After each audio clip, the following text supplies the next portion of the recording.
30వ అధ్యాయం. వాస్తవానికి మొత్తం చదవాలి, కానీ నేను ఒక్క వచనాన్ని చదివి దాని మీద కొనసాగుదాం. ఖచ్చితంగా 12 గంటల 15 నిమిషాలు వదిలిపెడతా.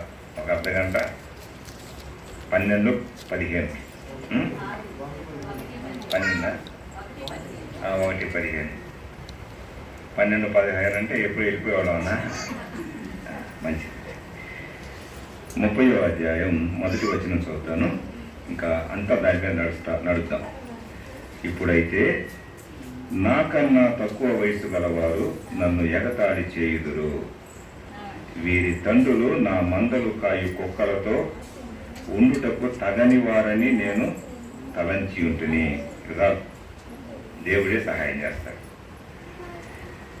పోయిన ఆదివారం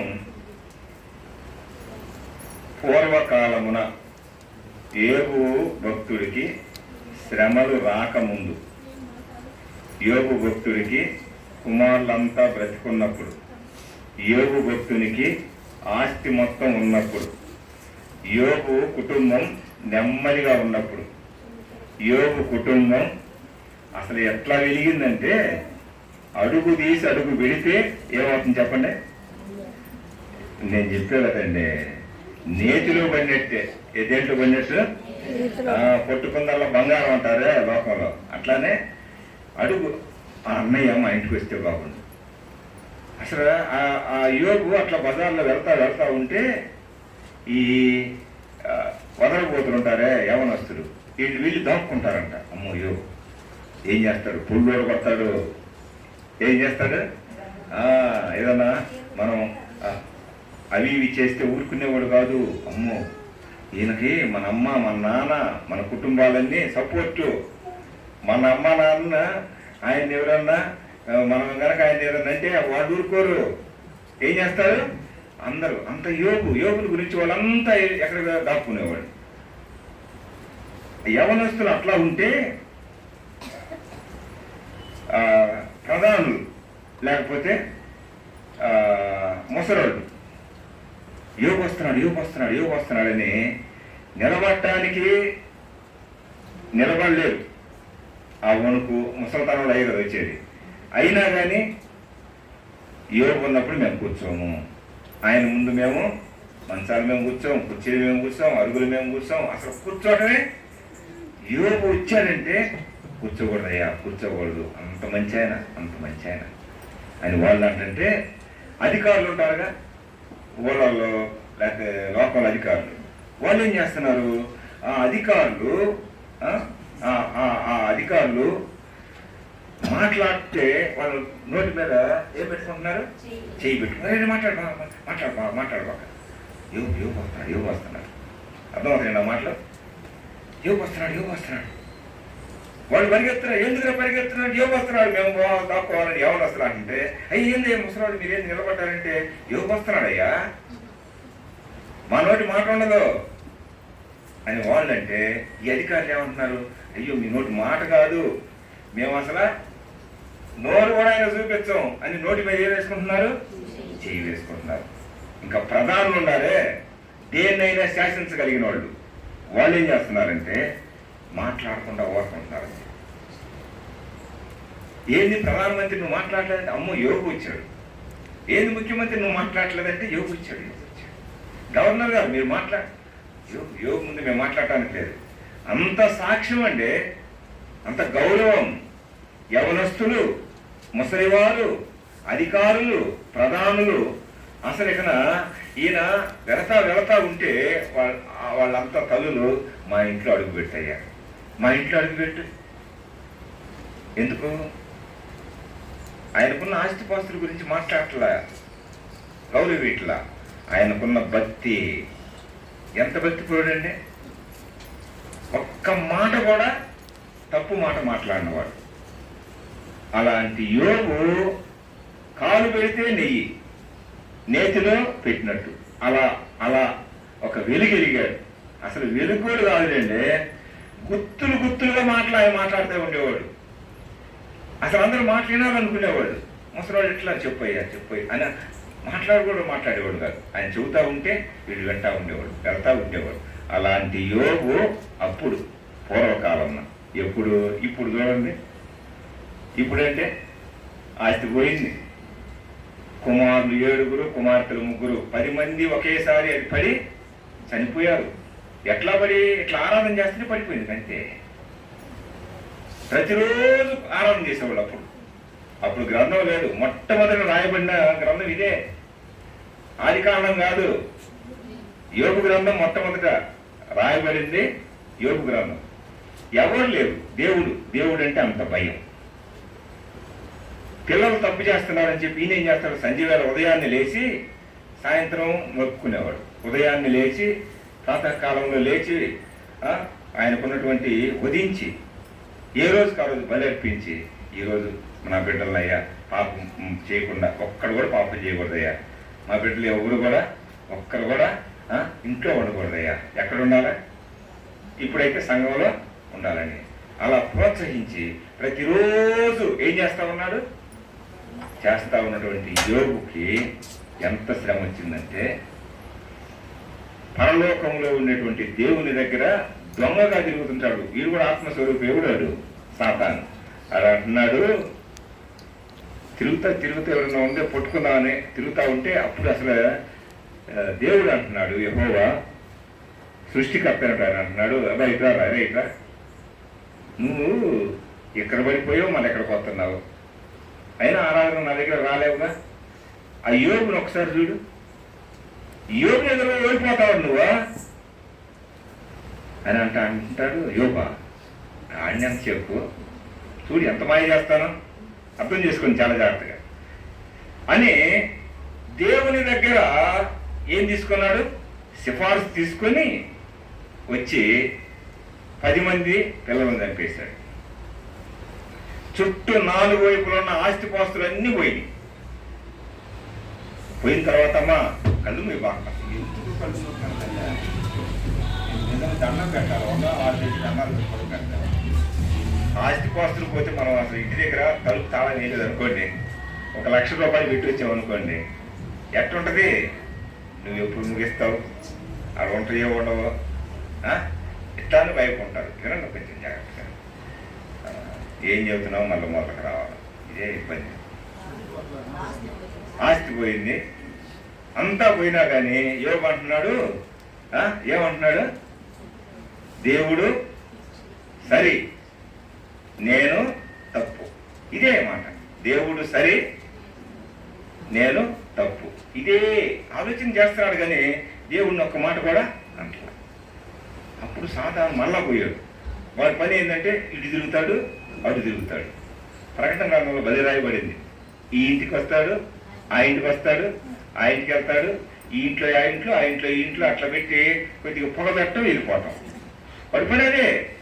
వాడు నిత్యం తిరిగిపోతాడు. ఎట్లా తిరుగుతాడు? ఒక మనిషిగా తిరగడు, ఒక జంతువుగా తిరగడు, అసలు కనిపించడు, ఏం లేదు, అనుమానం రేపిస్తాడు, కొట్టేసన్నా అంటారు. అసలు ఇంట్లో ఏం జరుగుతుంది తెలుసా? ఇక అయిపోయినట్టు. అక్కడికి వెళ్తాడు. ఎక్కడికి? పాట మనం పూర్వం చెబుతున్నా, స్వతంత్రం ఉంటుంది కాబట్టి. అక్క అసలు అన్న గురించి ఆ మాట వదిలేడు అనుకోండి, ఇంకేమై చెప్పండి, ఆ కుటుంబంలో ఏం పడింది? ఏం పడింది చెప్పండి? ఏ కుటుంబం అయినా అనుకోండి కాసేపు, ఏం పడింది? ఏం పడింది? ఎవడు పెట్టింది? అంతే. వాడు అది పెట్టడం, వాడికి అది పెట్టకపోతే నిద్ర పట్టదు వాడికి. వాడు ఎందుకని పరలోక ఆనందాన్ని పోగొట్టుకున్నాడు కాబట్టి వీళ్ళంతా ఆనంద పట్ట వాడికి ఇష్టం ఉండదు. వీళ్ళు ఎప్పుడు కొట్టుకుంటా ఉండాలి, తిట్టుకుంటా ఉండాలి, ఎప్పుడు గొడవలు ఉండాలా, వాడి దగ్గర పోతా ఉండాలి. వాడి పని అది. ఏ కుటుంబం నెమ్మదిగా ఉంటే వాడికి ఇష్టం ఉండదు. దేవుడు ఏమన్నా కుటుంబాలు నెమ్మదిగా ఉండాలా, సుఖంగా ఉండాలా, సంతోషంగా ఉండాలా, వీళ్ళు ఆరాధన చేయాలా, విజ్ఞాపన చేయాలా, యాచన చేయాలా, కృతజ్ఞతాస్తుతులు చెల్లించాలని ప్రజలందరి కోసం ప్రార్థన చేయాలా, విజ్ఞాపన చేయాలా, అందరి గురించి, అధికారుల కొరకు వీళ్ళందరి గురించి ఒక బాధ్యత తీసుకొని వీళ్ళు చేయాలని ప్రభు అనుకుంటుంటే వాడు ఏం చేస్తాడు? వీళ్ళందరి గురించి పడగొట్టాలి వీళ్ళందరినీ. అది వాడి ఆలోచన. మరలా వెళ్ళాడు. ఏందిరా నాయన మరలా వచ్చావన్నాడు. ఏముందయ్యా, నువ్వు అన్నీ ఇచ్చావు, అవన్నీ బాగొట్టా, కానీ ఏవు నా మాట వింటలా. ఒక్కటి ఇంకొకటి ఇచ్చావు కాబట్టి అంటే అది కూడా పోగొట్టుకోవాలన్నాడు మొత్తం అని. మళ్ళా అంటున్నాడు, పోయినా కానీ యోగు నా వల్ల కావట్లేదు, ఇంకొకటయ్యా, ఇంకొకటి ఏం లేదు, ఆ ఇంట్లో నింపి పెడతా నేను. ఎట్లా పెడతాను తెలుసా? వాళ్ళ భార్యనే రేపుతా. ఏం రేపుతాడు? భార్యనే రేపుతా. రేపుకోరా.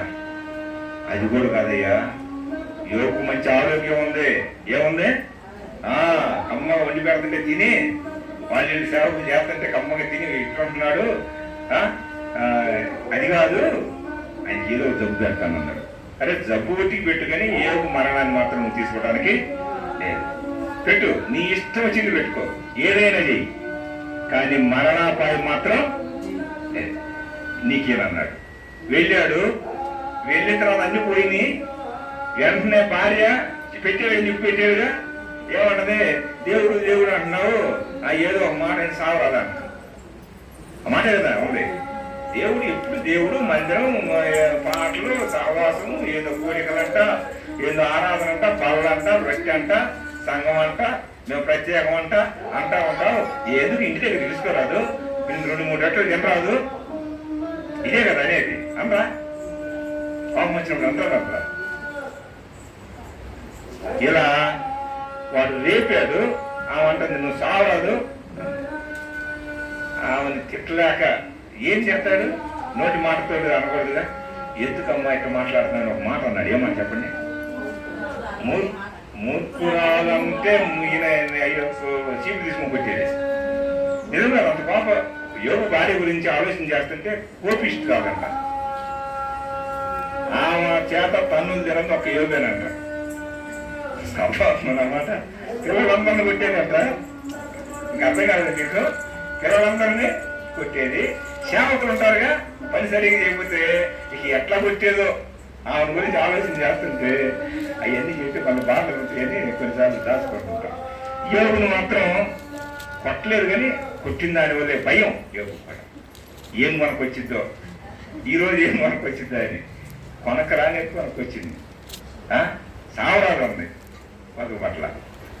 సావముంటే ఎట్లా అదొక రకం ఉండేది. దేవుణ్ణి దూషించి ఏమంటుంది? దేవుణ్ణి దూషించి సావు అంటే మరణించండి, అది చావటం. సావు మరణం వేరుగా ఉన్నాయా? రైట్. దేవుణ్ణి దూషించి సావు. మన భాషలో చెబుతున్నా, మనకు అర్థమయ్యేటట్టు. ఈ భాష అక్కడ లేదు అని అంటే అప్పుడు అన్నాడు, దేవుణ్ణి దూషించాలా? మూర్ఖురాల అనకుండా మూర్ఖురాల వలే మాట్లాడుతున్నావు. అప్పుడు ఇంకేం చేసి ఉంటుందో ఆ తల్లి మనకు తెలియదు. అది అని కూడా బాధపడతాడు. బాధపడితే ఈ సాతాను పందెం వేసుకొని వచ్చాడు కదా, ఒంటి నిండా ఏదో రోగం తెలియదు. చిల్ల పెంకుతోటి గోడిద పోసుకొని వారదినాలు స్నేహితులు అట్టాన్ని కూర్చొని వాళ్ళు గుచ్చేటువంటి బాణాలు, వాళ్ళు అనే మాటలు, ఎంత మాటలండి. 1వ అధ్యాయంలో నెమ్మదిగా ఉన్న కుటుంబం, 2వ అధ్యాయంలో కొలిమిలో పడిన కుటుంబం. కొలిమే కదా, అంత కొలిమిలో ఉన్న కుటుంబాన్ని స్నేహితులు వచ్చి వారదినాలు వాళ్ళు అట్లానే యోగును గుర్తుపట్టలేక వాళ్ళు కూడా అట్లానే కూర్చొని, ఒక నేను లా పాయింట్ అంటాడు ఒక లాయర్, ఇంకొక ఆయన ఫిలాసఫరు, దాన్ని ఏమంటారు వేదాంతి నువ్వు ఎప్పుడు అమ్మా నువ్వేందుకు చేసావు కాబట్టి నీకు ఇప్పుడు జరిగింది అట్లా వేదాంతి. ఇంకొక ఆయన ఎవరు తెలుసా? ఇంకొక ఆయన లా పాయింట్లు మాట్లాడు, ఒక ఆయన వేదాంతం చెప్పాను, ఇంకొక ఆయన ఏం చేస్తాడు? లాయర్. ఇంకొక ఆయన ఏం చేస్తారంటే నక్సలైట్. ఎవరు చెప్పండి? నక్సలైట్ అంటే కత్తి పొడిచేద్దాం. వీడు మంచోడు కాకుండా మనకేం చెబుతున్నాడు? మంచోడు అని చెబుతున్నాడు. దేవుడి దగ్గర తప్పుడు చేసి మన దగ్గర నటన చేస్తున్నాడు అని అంటున్నాడు. ఇంకొక ఆయన ఏం చేస్తారంటే, ఆ మాట కూడా చెబుతాను నేను. ఇంకొక ఆయన ఏం చేస్తారంటే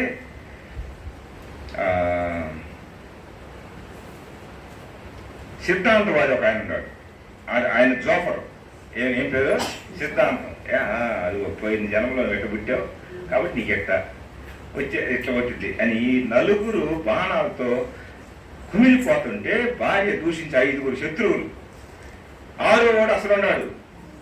ఎవరు? సాతాను. ఈ 6 శత్రువులతో అట్లానే ఉండి కొన్నిసార్లు వాళ్ళకి వాళ్ళకి మాట్లాడకుండా ఉండలేరు కదా. నువ్వు మాట్లాడకుండా ఉన్నావని నీలో ఏదో ఉందంటున్నాడు.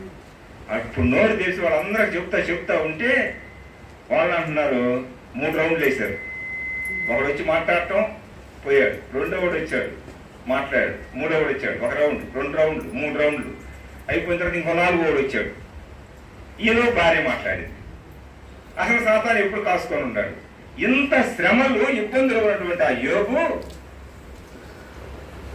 అప్పుడైతే ఎట్లుంది నా పరిస్థితి, ఇప్పుడైతే ఎట్లుండాలంట, ఇప్పుడైతే ఎట్లుండాలి చెప్పండి. మాట తప్పలా. చూడండి, ఇప్పుడైతే నాకన్నా తక్కువ వయసు గలవారు నన్ను ఎగతాళి చేస్తున్నారంట. అంతకుముందు ఏం చేసేవాడు చెప్పండి? ఆ యవనస్తులు పోయినసారిగా ధ్యానం చేసింది వాళ్ళంతా దాక్కునేవాడు, యోగంటే పరిగెత్తేవాడు. ఇప్పుడు ఏం చేస్తున్నారు? రాయిపోయింది కదా, నాకన్నా తక్కువ వయసు గలవారు నన్ను ఎగతాళి చేస్తున్నారు. ఏం చేస్తున్నారు? ఎగతాళి. దేవుడు ఏం చేస్తున్నారు? నన్ను ఎగతాళి తప్ప చెప్పాడు. ఇంకా అంటున్నారు చూడండి, నన్ను ఎగతాళి చేయకురు, వీరి తండ్రులు నన్ను ఎగతాళి చేస్తున్నారే, వీళ్ళ తండ్రులు నా మందలు కాయి కుక్కలతో సమానం. వీళ్ళ తండ్రులు నా మందను కాసే కుక్కల కంటే వాళ్ళు హీనులు. అలాంటి వాళ్ళు ఇప్పుడు ఏమయ్యారు చెప్పండి? నా పరిస్థితిని బట్టి నా భార్య నా ఇంటిలో ఆమె శత్రువు అయిపోతే, నా స్నేహితులందరూ శత్రువులు అయిపోతే, కొండోళ్ళంతా ఊరోళ్ళంతా ఏం చేశారు చెప్పండి? యవనస్తులు వచ్చారా ఏంటి ఏపు అంటున్నారు, ఎగతాళి చేస్తున్నారు. ఇంకేం చేస్తున్నారు? తక్కువ వయసు వాళ్ళు నీకు ఎట్లా జరగాలంటారు. అసలు ఎన్నెన్నోనండి. అసలు భయంకరమైన లోయ, ముళ్ళ చెట్లు పొడిచినట్టు పొడుస్తూ ఉంటే 9వ వచనం చూడండి, చాలా ఉన్నాయి. అట్టి వారు ఇప్పుడు నన్ను కూర్చి పదములు పాడుతురు. అంత నీచాటి కుక్కలతో నక్కలతో కదండి, భయంకరమైనటువంటి జంతువులతో సమానమైనటువంటి ఆ ప్రజలు, అధికారులు కానీ, ముసలివారు కానీ, యవనస్తులు కానీ, ప్రధానులు కానీ, వాళ్ళంతా నోరు మూసుకున్నటువంటి వాళ్ళు ఇప్పుడు ఏం చేస్తున్నారు? నోరు తెరిచి నన్ను ఎగతాళి చేస్తున్నారు, నన్ను తిడుతున్నారు, నా మీద ముళ్ళు పొడుస్తున్నారు. ఆ మాట చూడండి ఉంటది. తుత్తి చెట్లను అనే మాట 4వ వచనంలో ఉంటే 7వ వచనం అంటున్నారు ముళ్ళ చెట్లు. ఏ చెట్లు? ఏమేమి ముళ్ళు తీసుకొచ్చి పొడుస్తున్నారు. అట్టివారు ఇప్పుడు నన్ను గూర్చి పదములు పాడుదురు, నేను వారికి సామెతకు ఆస్పదముగా ఉన్నాను అంటూ అన్నాడు. ఇదంతా ఎవరు చేసింది కాదు. 11వ వచనం, నా త్రాడు విప్పి నన్ను, ఆయన నా చుట్టూ ఇంతకుముందు గిరిగేశాడు కదా, నా త్రాడు విప్పి నన్ను బాధించాడు. కావున వారు నాకు లోపడక కళ్ళెము వదిలించుకొందురు. నా చుట్టూ ఇప్పుడు ఏం చేశారు? దేవుడు ఏం చేశాడు? నాకు కంచె లేదమ్మా, కంచె పోయింది. మళ్ళీ కంచె వేస్తే ఇంకేముంది? కంచెను కూడా తీసేశాడు కదా. ఆయన నా త్రాడు విప్పి ఏం విప్పాడంట? నా చుట్టూ ఉన్న త్రాడు కూడా విప్పేశాడు. ఎవరైనా? దేవుడే. నా మీదకి వచ్చిన ఆపద చూడండి, 13వ వచనం చాలా ఉన్నాయండి ధ్యానం చేస్తే. నా మీదకి వచ్చిన ఆపదను మరి అధికంగా చేస్తున్నారు. ఆపదలో ఉన్నాను బాబు అంటే నువ్వు అట్టాను పోవాలంటున్నారు. నేను ఈ సమస్యలో ఉన్నానని నీకు ఉండాలి అంటున్నారు. ఇంకా అంటున్నారు ఆపద్దినములు నన్ను పట్టుకుని అంటున్నారు 16వ వచనంలో. నా ఆత్మ నాలో కరిగిపోయి ఉన్నది, ఆపద్దినములు నన్ను పట్టుకుని ఉన్నాయి. చుట్టూ మహారోగము చేత నా వస్త్రములు ఏమైపోయినాయి? నిరుపమానంగా మారిపోయినాయి. నేను ధూళిని. ఆయన దేవుడు చూడండి, దేవుడిని అమ్మలేదు అంటున్నా కానీ ఇక్కడ అంటున్నా చూడండి, దేవుడు నన్ను బాధించి నొప్పులు నన్ను నిద్ర లేకుండా చేస్తున్నాయి అంటున్నాడు. చూడండి అన్నమాట. చూస్తారా అయ్యా? 17వ వచనం చదువు. రాత్రి వేళను నా ఎముకలు నాలో విరుగుగొట్టబడినట్లున్నవి, నన్ను బాధించు నొప్పులు నిద్రపోవు. ఏంటంటే నొప్పులు. మహారోగము రోగ బలము చేత నా వస్త్రము నిరుపమగును, మెడ చుట్టూ నుండి నా చొక్కా ఇవ్వలే అది నన్ను ఇరికించుచున్నది. ఆ బాధ చెప్పుకోలేడు. శరీరంలో ఉన్నటువంటి బాధ. అలా 19వ వచనంలో అంటున్నాడు, ఆయన నన్ను బురదలోనికి నెట్టాడు అంటున్నాడు. దేవుడినే అంటున్నాడు ఇక్కడ. అయితే తిన్నట్టు కాదు కానీ ఆ బాధ భరించలేక ఏమంటున్నాడు, ఆయన నన్ను బురదలోనికి తోసెను, నేను ధూళియు బూడిదయు అయినట్లున్నాను. నేను ఎట్లున్నాను? దేవుని దృష్టిలో ఒక ధూళిలా ఉండా, ఒక బురదలాగా ఉండా, బూడిదలాగా ఉండా. నన్ను ఎక్కడ నెట్టాడు? మనకి ఏదైనా సమస్య అంటే దేవుడు ఇంతేనే. మా కుటుంబం మయమే కనపడ్డాను దేవుడికి. మా కుటుంబాన్ని నెడుతున్నాడు. ఎక్కడ నెట్టాడు? యోగు మహాశివుడే మాట్లాడుతున్నాడు. మనం ఎంత మాట్లాడవా? మాట్లాడవా? ఏందో అన్న ఎంత శ్రమ. అబ్బా మందిరానికి రావాలనుకుంటా కానీ చాలా శ్రమలు ఉన్నాయి. ఏమున్నాయి నీకు? ఏమి లేవు. నీవు కల్పించుకుంటున్నావు. యోగు లాంటివి ఏమైనా ఉన్నాయా? యోగు అంటున్నాడు, నేను ధూళియు బూడిదై ఉన్నాను. మరణమునకు సర్వజీవులకు నియమింపబడిన సంకేత సమాజ మందిరమునకు నీవు నన్ను రప్పించదు. అదిగో మరణం కూడా దగ్గర ఉంది. ఇక నాకు మరణమే. ఇక మరణ శాస్త్రం నా దగ్గరికి వచ్చింది. బురదలో నెట్టింది కూడా దేవుడే. కంచి తీసేసింది ఆయనే. నోరు తెరిసిన ప్రజలు. ఒక్కడ మాట్లాడలేదు, ఒక్కడన్నా పలకరించడానికి వీల్లేదు. కనీసం స్నేహితుల వల్ల అన్న మా ఆదరణ పొందామంటే వాళ్ళు ఏం చేస్తున్నారు? ముళ్ళు చెట్లు పొడిచినట్టు తుత్తి చెట్లు అంటారు. ముళ్ళ చెట్లు, తుత్తి చెట్లు అంటే పనికిరాని జల చెట్లు అంటారు కదా. జలాకు తగిలితే సార్ ఇవ్వకుండా కూర్చుంటారు. ఉన్నాయి తెలుసు కదమ్మయ్యే. ఇట్లా ఉంది నా పరిస్థితి. మరణమునకు సర్వజీవులు ఏ విధంగా అప్పచెబుతున్నారో నాకు కూడా అదే పరిస్థితి ఉంది. నాకు మేలు కలుగునని నేను ఆశించుకొనగా నాకు కీడే సంభవిస్తుంది. 26వ వచనం చూడండి. ఏమనుకుంటున్నాడు? ఏదో మేలు దాచిపెట్టుంటాడే అని ఆయన ప్రార్థన చేస్తే ఇంకా చేస్తా ఉంటే ఆయన మనసుకు అనిపిస్తుంది. ఏమనిపిస్తుంది? నాకు మేలు కలుగునని నేను ఆశించుకొనగా నాకు కీడే వస్తుంది. ఇప్పుడు అడిగి ఎక్కడ పెడితే ఏమవుతుంది చెప్పండి? బంగారపు అడుగు కూడా బొగలో పడుతుంది. మంచి పాపం కూడా బూడిదైపోతుంది. ఏదన్నా చెప్పు, మట్టి బూడిద బురద, మట్టి బూడిద బురద. ఇప్పుడు పరిస్థితి ఎట్లుండాలి? అందరికీ అసహ్యులుగా ఉన్నాను. ఎవరు చూసినా ఎడతాలు చేస్తున్నాడు. ఏందా జబ్బు, ఏందా పురుగులు, ఏందా పుండ్లు, ఏంది నీ ఇంట్లో వాళ్ళే నువ్వు ఆరాధనకి వెళ్తుంటే అందరూ తెచ్చారు అని ఎడతాలు చేసేవాడు. కొంతమంది అయితే నీకు మొత్తం పోయిందిరా, నువ్వు మంచివాడు కాదని కొంతమంది అంటే ఊరోళ్ళు అనరా? అంటారా? అసలు మనం అంటే లోకువ కదా. ఇంకా ఇన్ని చేస్తుంటే ఆయన అన్నాడు, నాకు మేలు కలుగునని నేను ఆశించుకొనగా నాకు కీడు సంభవించను. వెలుగు నిమిత్తం నేను కనిపెట్టగా వెలుగు కనపట్ల. ఏం కనపడుతుందంట? చీకటే. కుటుంబానికి ఏం పట్టింది ఇప్పుడు? ఏం చెప్పరందమ్మా. పోయిన ఆదివారం ఏం పట్టింది? అడిగేస్తే నెయ్యి. ఇప్పుడు అడిగేస్తే పొయ్యి. అడిగేస్తే ఏంటిది? బురద. ఇంకా చెప్పాలంటే మంచి మాట చెప్పాలనుకున్నా అది ఏమవుతుంది? చెడు మాట అయిపోతుంది. ఇంకా అంటున్నాడు, వెలుగు కోసం కొద్దిగా వెలుగు అంటే వాళ్ళ నువ్వు చీకటయ్యా. అసలు ఇంకెన్ని ఉండలేండి. నా పేగులు మానక మండుతున్నవి. యోగు బాధ చూడండి ఎట్టుందో. అపాయ దినములు నన్ను ఎదుర్కొంటున్నాయి. కొన్ని దినాలు అపాయ దినాలు ఉండవు మనకి. కొన్ని దినాలు దుర్దినాలు ఉండవా? కొన్ని సమయంలో మనకి శ్రమలు రావా? వస్తే రావా? అది శారీరకంగా రావచ్చు, మానసికంగా రావచ్చు. యోగు కన్నా మన గొప్ప వాళ్ళమైంది. ఇంకా అంటున్నాడు, నేను 29వ వచనం 30వ వచనం చదువుకొని ముగిస్తా కదా. కరెక్ట్గా ముగిస్తున్నానా? మళ్ళీ చదువుతుంటారు. నేను నక్కలకు సోదరుడు. నక్కలకి ఏంటంట? ఇప్పుడు నా సోదరుడు ఎవరంటే ఏం చెప్పాలా?